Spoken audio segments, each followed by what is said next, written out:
Meu nome é Miller e hoje eu vou compartilhar um ensinamento com vocês que se encontra no livro de Deuteronômio, capítulo 28, versículo 2, que diz o seguinte: Se ouvires a voz do Eterno teu Deus, virão sobre ti e te acompanharão todas essas bênçãos. Ou seja, o Senhor aqui ele faz uma promessa incrível, que as bênçãos nos acompanharão. Porém, antes da promessa existe uma instrução, que é se ouvires a voz do teu Deus.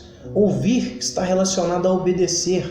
Quando nós obedecemos a voz de Deus, as bênçãos nos acompanham. Hoje eu vejo pessoas dentro das igrejas sofrendo, ou seja, a igreja é o local que a pessoa deveria estar bem, deveria estar realizada espiritualmente, sentimentalmente, mas não. Elas estão sofrendo justamente por focarem somente na promessa. Nós temos esse péssimo hábito de focar na promessa, ou seja, naquilo que é a função de Deus, e esquecemos de cumprir a instrução, que é justamente a nossa parte na história.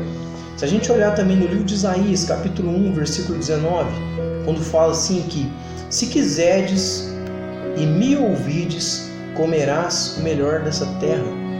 Eu vejo pessoas hoje citando esse versículo: Deus me chamou para comer o melhor das terras. Sim, Deus nos chamou, mas para que isso venha se cumprir, é necessário que antes nós venhamos cumprir um princípio, que é querer e ouvir a Deus, ou seja, obedecer a Deus.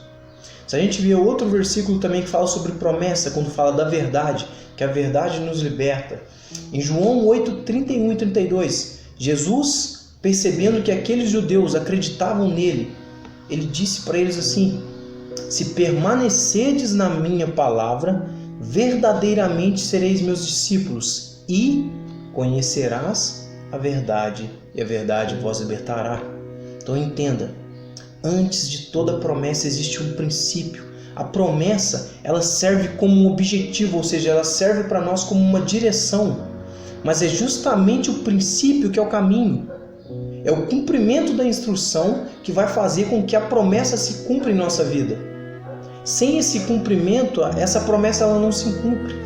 Porque Deus ele é justo. Se a gente olhar na palavra do Senhor, no livro de Mateus, capítulo 5, no versículo 45, Jesus fala que Deus faz raiar o sol sobre os justos e injustos. Ele faz cair a chuva sobre os bons e os maus. Ou seja, Deus ele é justo. Então não tem como ele abençoar alguém e deixar de abençoar outro, sendo que esse alguém não está cumprindo o princípio. Então entenda, para que as promessas se cumpram em nossa vida, nós precisamos mudar o nosso foco. Em vez de nós focarmos nas promessas, nós precisamos sempre focar em cumprir os princípios, pois é justamente o cumprimento dos princípios que nos leva à realização da promessa. Amém? Forte abraço, fiquem com Deus.